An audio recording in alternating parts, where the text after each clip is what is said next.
Question 6. One thing your character is grateful for. Before the one shot began, it was to just be alive.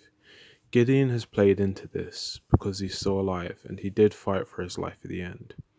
Also, we can change this. Maybe Gideon is grateful that he is the one that got to bring justice to these people. That kind of plays into the zealotry vice change that we had for him. Now he's seen a path forward for himself, and now he is the one that stops these genocidal authoritarian structures. We'll change that. We'll change question 6 to one thing your character is grateful for, that I am the one that can bring justice. Alright. For that change of perspective, he gets 10 experience points. Question 7. What is one thing your character is proud of? Before the one shot, it was saving people. He has played into that, as we've established. He definitely gets points there, but do we think his perspective on that has changed? Maybe something that he's more proud of than saving people is that he is proud of the justice he brings. Is that something we really want to change it to? I think that's a little hard because we have to ask ourselves a deep question for Gideon. What is he proud of? Because if he's dealing with these groups of people who abuse their power, but he's doing it to save people and not just to bring justice, so do we want him to go full zealot and start trying to bring justice regardless? Will he sacrifice people now to bring that justice? Or has he gone too far in the other direction? I think that's definitely a story for another time. But do we want to put that into his character sheet now and change that perspective? I think we should. We'll change that one to one thing the character is proud of. Now we're going to change it from saving people to the justice I bring. He gets 10 experience points. Question 8 is, what is your biggest fear? Now, before the one shot, that was for Gideon, that people won't change, including myself. I think this was roleplayed effectively. I think it was roleplayed effectively because people haven't changed at all. Like this group they came into contact with, the military government, they were worse than him. Their abuse of power was far worse than the gang structure of this home void space. And Gideon hasn't changed much either. He's just been even more rock solid in his own anti-authoritarian views. I think this is effective roleplay because he's right. People haven't changed, and he hasn't either. He's just got worse. I don't think he's going to change his perspective on that. We'll give him 5 points for the effective roleplay there. Question 9. What is one thing your character would never be able to sacrifice? Now, before the one shot for Gideon, we have justice. This is true. I don't think anything's changed here for Gideon. He didn't sacrifice his justice, he took it into his own hands again. Even when he was broken. Even to the point of unconsciousness. To the point of negative hit points. He roleplayed that effectively. Let's give him 5 points. Question 10. What in your character's past is the thing they regret the most? So for Gideon, before the one shot, it was not protecting a friend. Now for Gideon, there was nobody here for him to protect. And he didn't. I think there's no change here, and there was no opportunity for him to roleplay this, which is fine. Not all stories are going to be able to hit on all questions. We'll just have to move on and save that for another story. What is the most morally bad thing? Question 11. What is the most morally bad thing your character has done? Now, before the one shot, that was killing approximately 300,000 people, some of which were innocents. I don't think he's done anything worse than that during the course of the one shot, but I think he's roleplayed this effectively because of the kind of mental suffering that Gideon was under during the torture. Because of killing those people, he took on that pain as atonement. Although I think his role he roleplayed this effectively. I don't think it's changed his perspective. I still think that Gideon thinks that's still the worst thing he's ever done. Question 12 is, what is one thing your character would never forgive? Before the one shot, it was endangering bystanders. I don't think Gideon's done that in this story either, but I don't think he was given an opportunity to have that choice. There was never an opportunity or choice that Gideon could make that would endanger someone. But if we believe that what Gideon saw in his dream of the old man, that he is to blame for the state of the world being in the state that it is, then Gideon did not forgive him. But does Gideon believe the dream?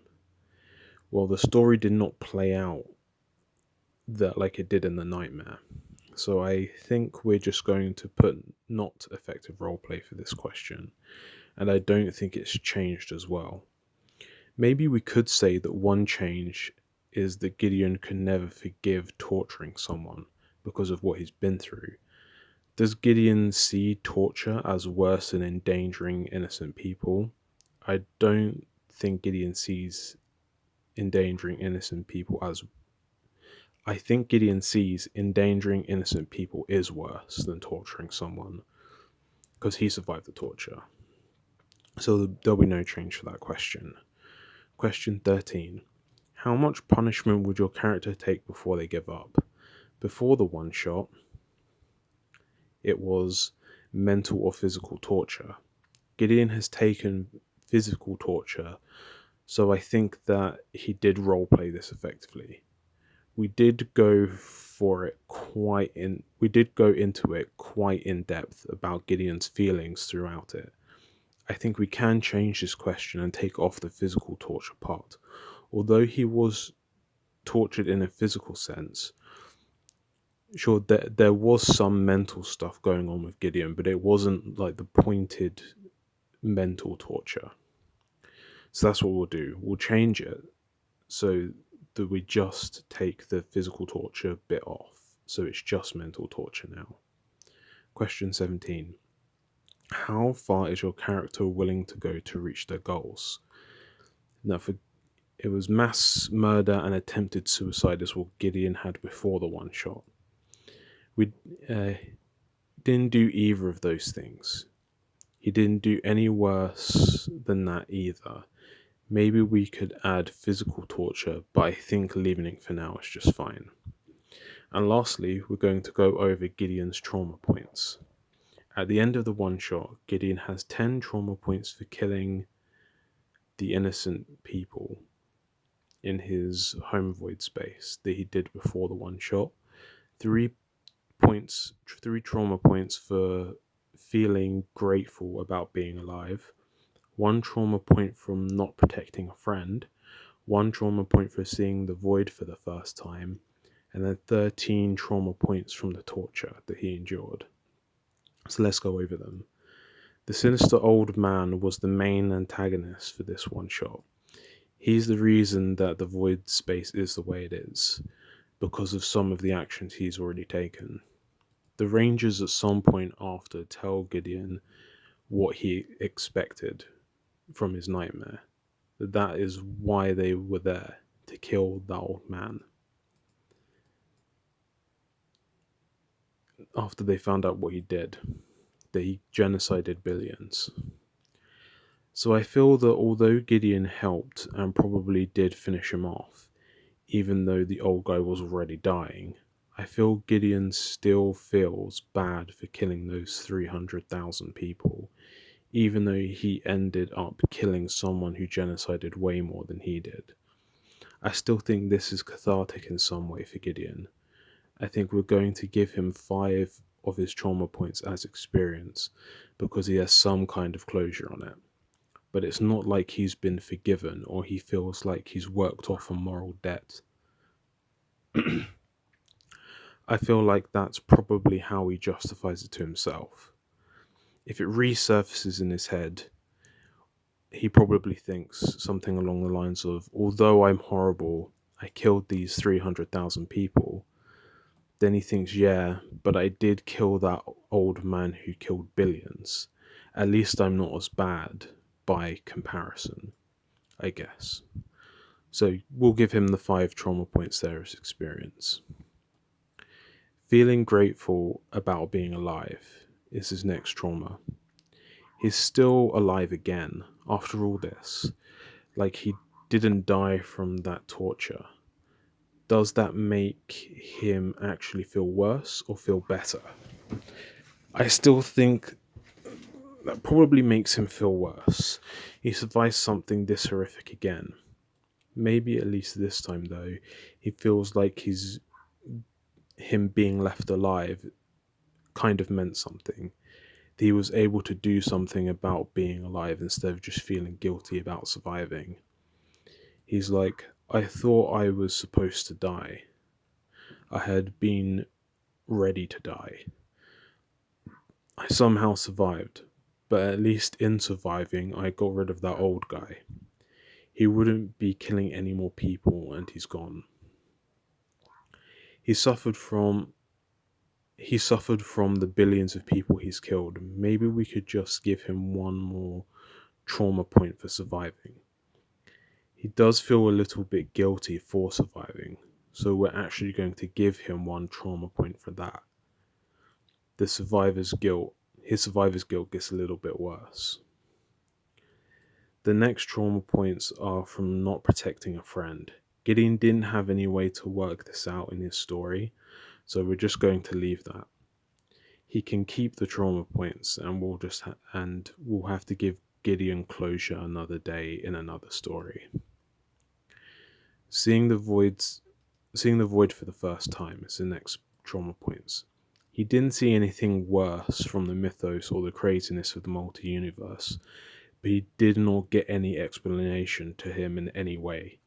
Like, this was his first void drifting ever. Maybe in future he'll work that out. For this story, it doesn't get sorted. Now, the trauma points from the torture. He did kill the man that ordered the torture, so I think he should get some points. But I think that kind of thing that Gideon went through never leaves him. I think that's a permanent stain on him. I think you never really forget about being tortured, and I don't think that Gideon will forget that either. I don't think there's I do think there's some kind of closure. Not only did he kill the man ordered it, but he killed the men that tortured him. Maybe we'll leave him with 3 trauma points and we'll give him 10 as experience. I think that sounds good. And lastly, we have combat. This was 1,000 point combat on either side. So if we just exclude the Rangers and just give Gideon the 1% of points from the guards, so we'll get 10 points for that combat. So adding up all of the experience points that he's got at the end of this one shot, he has 105 points to spend. I'll add those and we'll add some more stuff onto Gideon's character sheet with the 105 points that he got from this one shot, and I'll release a character sheet for Gideon. So if you guys want to use him in your stories, in your roleplay or the tabletop wargame, you can. I hope you very much enjoyed this one-shot story as much as I had doing it. I think it's a very good example of what the Sungrim core rule system can do. Thank you very much for watching. All the links are in the description, and I'll see you in the next one.